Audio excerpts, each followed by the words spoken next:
What if the world doesn't end with a bang, but with a slow, invisible unraveling? Not from war, not from asteroids, but from something we created and ignored until it was too late.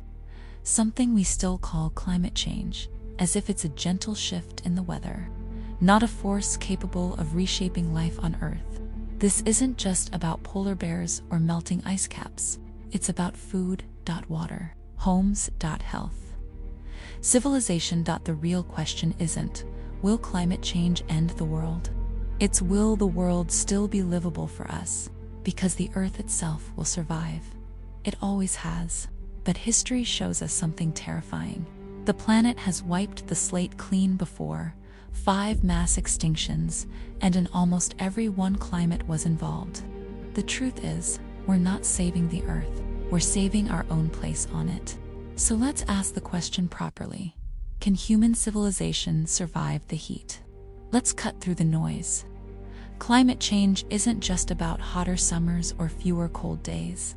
It's about the delicate balance of gases in our atmosphere. For millions of years, Earth's temperature has been regulated by a kind of planetary thermostat: carbon dioxide, methane, nitrous oxide, and water vapor.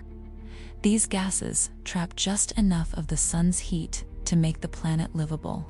Without them, Earth would be frozen solid. But now, those same gases, especially carbon dioxide, are rising faster than ever. The reason? Us. Since the Industrial Revolution, we've been burning fossil fuels, coal, oil, and natural gas that release carbon into the air. At first, it didn't seem like a big deal, but over time, those emissions added up, and fast. Before 1800, the atmosphere had about 280 parts per million of carbon dioxide. Today, we're pushing past 420. That number might seem small, but it's enough to trap massive amounts of heat. The result? Rising temperatures. But it's not just the air that's heating up. Oceans are absorbing 90% of that excess heat, causing sea levels to rise, coral reefs to bleach, and fish to migrate or die off. And it's not just heat. Weather systems that once ran like clockwork are now chaotic. Droughts where there used to be rain, floods where there used to be fields, hurricanes that spin faster, last longer, and hit harder. And here's the part no one tells you. It's not a slow shift. It's accelerating. Ice that should take centuries to melt is disappearing in decades. Whole forests are going up in flames in a single dry season. And the worst part? Some of the most dangerous effects are still hidden, locked beneath the Arctic permafrost. In the oceans and inside the systems we've always taken for granted. So when people say climate change, they're not talking about a warmer day. They're talking about a planetary system that's tipping out of balance and dragging us with it. This isn't Earth's first crisis. In fact, the planet has gone through worse, at least from its perspective. About 250 million years ago, long before the dinosaurs, the Earth experienced something called the Great Dying. It was the biggest extinction event in history.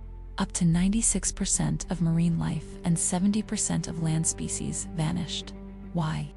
Scientists believe it was triggered by massive volcanic eruptions that filled the air with carbon dioxide, raised temperatures, acidified the oceans, and collapsed ecosystems. Sound familiar? Or take the end of the dinosaurs -66 million years ago. A giant asteroid hit the planet, but what followed was climate chaos. Dust blocked out the sun, temperatures plummeted, and food chains collapsed. Again and again, the Earth resets.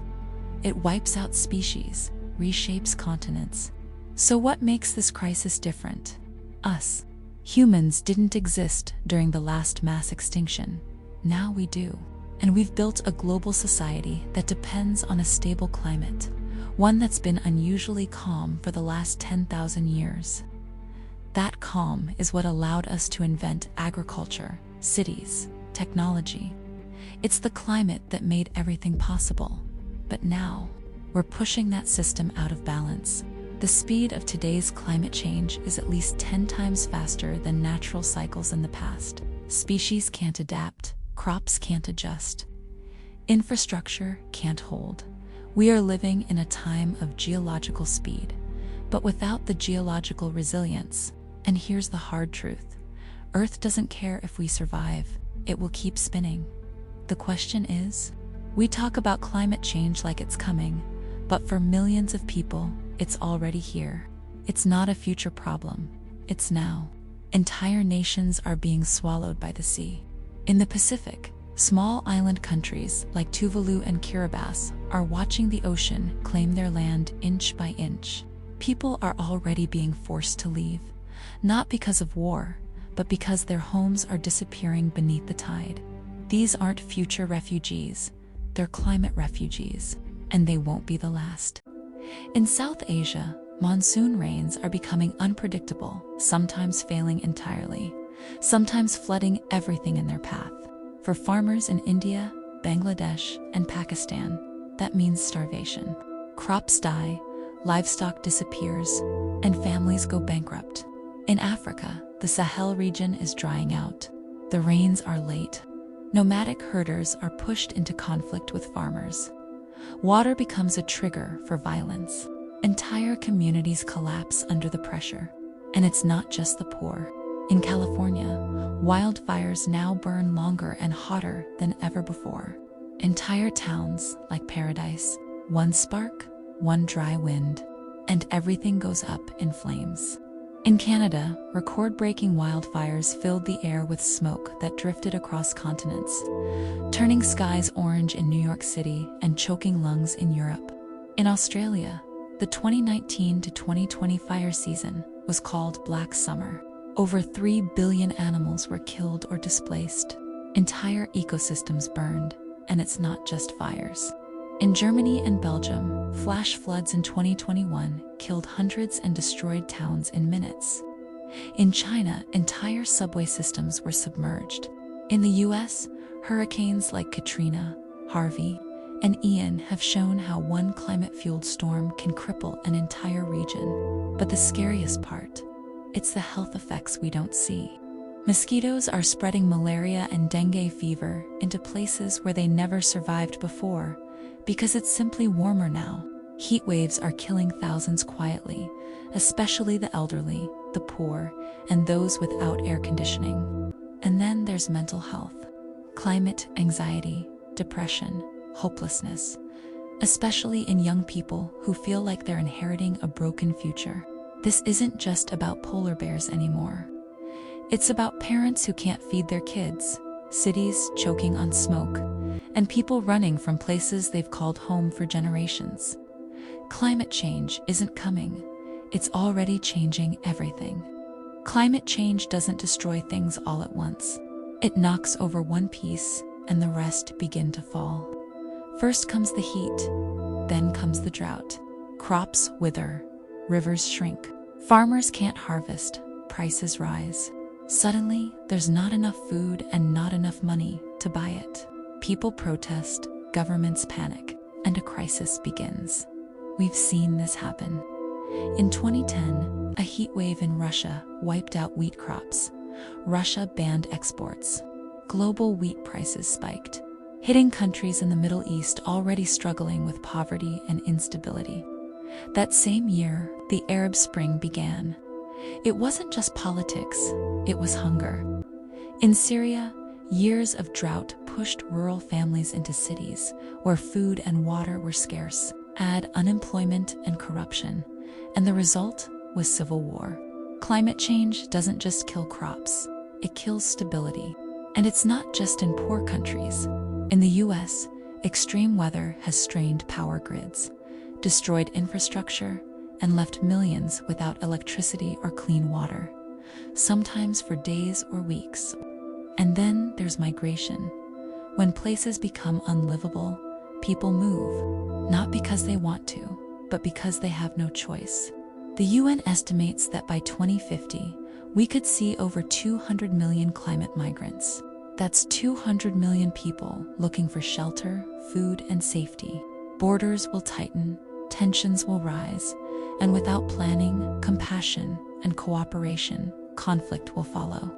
And what about the animals? As temperatures rise and habitats vanish, species are disappearing at a rate 1,000 times faster than normal. Climate change is not just a storm, it's a chain reaction. And the longer we wait, here's the honest truth. The Earth itself won't end. It survived asteroid strikes, supervolcanoes, and ice ages. But life on Earth, especially human life as we know it, that's not guaranteed. The future depends on what we do now. Scientists use models to predict what could happen based on our choices. Best case, we rapidly reduce emissions, invest in clean energy, protect forests, and adapt to the changes already happening. The result? A world that's hotter, but still livable, harder, but survivable. Worst case, we keep burning fossil fuels, ignoring warnings, and delaying action. That leads to 4 or even 5 degrees Celsius of warming. Entire cities flood. Oceans rise by meters. Parts of the Earth become too hot for humans to live. Food systems collapse, pandemics increase, mass migration, social breakdown, not all at once, but slowly, relentlessly, decade by decade. And here's the terrifying part. Some systems have tipping points, thresholds that once crossed. If it melts past a certain point, sea level rise becomes unstoppable, the Amazon rainforest. If it dries out too much, it could turn into a savanna, releasing billions of tons of carbon instead of absorbing it. These are not science fiction. They're real, measurable, and approaching faster than anyone expected. So will the world end? Not today, not in flames. But if we do nothing, we may look back and realize the end began long before we saw it coming. This isn't where the story ends. In fact, this is where it begins, because climate change is not a death sentence.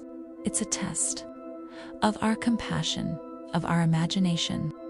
The truth is, we already have the tools to stop the worst from happening. The question is, will we use them? Let's start with energy.